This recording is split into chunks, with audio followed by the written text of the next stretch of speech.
Come close. We need to conserve heat. You know the story of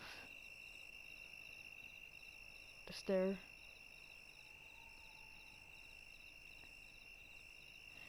It was a normal day. It was going smoothly.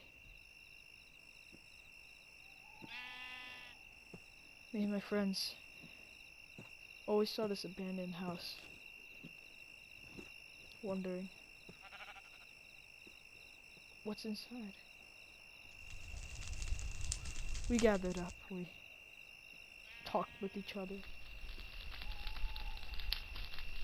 and let's just say that it wasn't easy as scaring each other.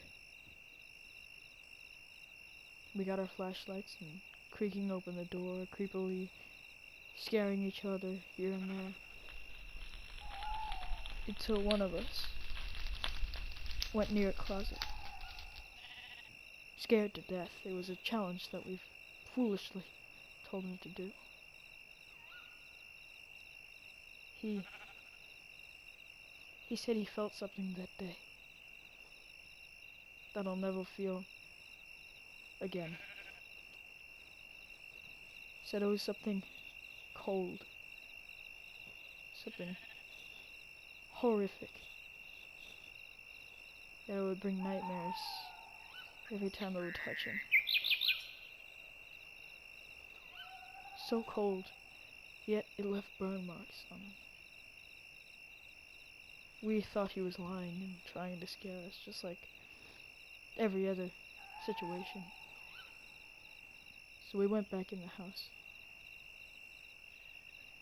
One of the challenges was to go upstairs into the attic for 5 minutes.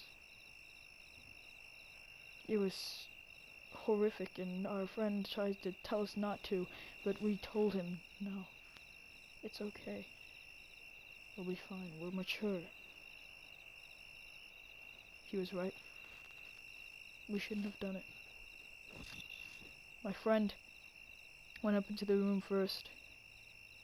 5 minutes later, he kept rocking in a chair, looking blankly at a wall, not saying anything, not doing anything, not talking, his mouth was not open, he was closed.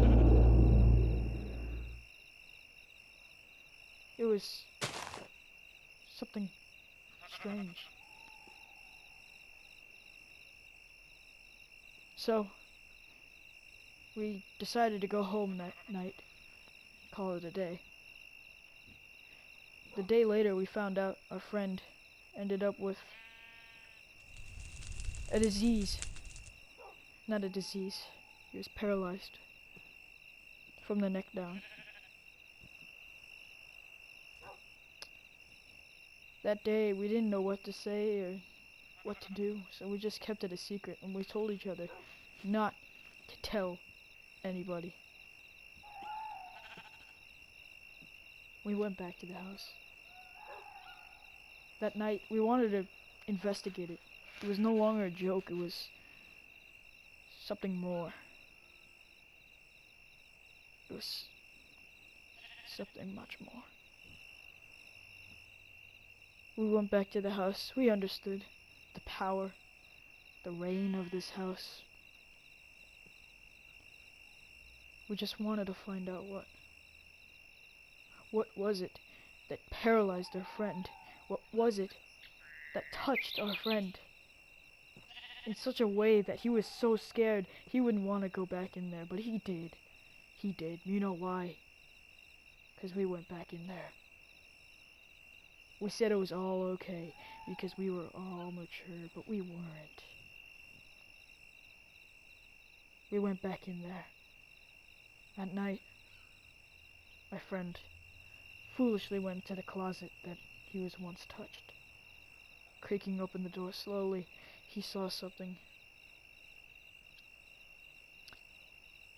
Something that would scar him for life. And scar all of us. Let me give you a picture. It was a girl. Blonde hair. pale face. Her eyes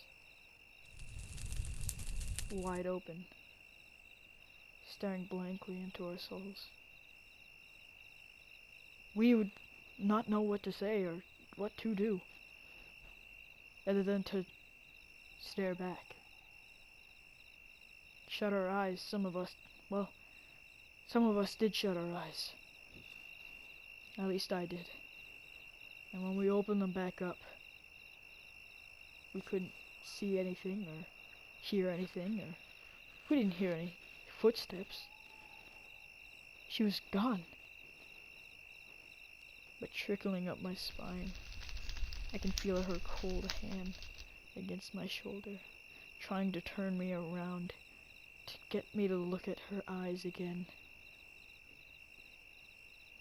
I can feel her cold breath like a winter breeze, like as if you threw snow at your friend. She quickly ran away as my friend shined a light on her. That horrifying screech. I did not know what to say or what to do, other than to run. But I ran the wrong way. I ran downstairs this time, only to find someone sitting there, their back turned against me. Someone in a rocking chair, back and forth, back and forth, back and forth. Blonde hair. I know what she was. As she quickly turned around and stared at me once again, I ran as fast as I could, but my friend stayed in there. I had no choice but to lock the door. If I hadn't, I wouldn't be here to tell you the story. All I hear is the horrifying screeches of my friend, as I can only do what's best is to close the door. My friends are all gone. Except for one, but he's paralyzed. I don't know what to do or how I should handle it, other than to just run.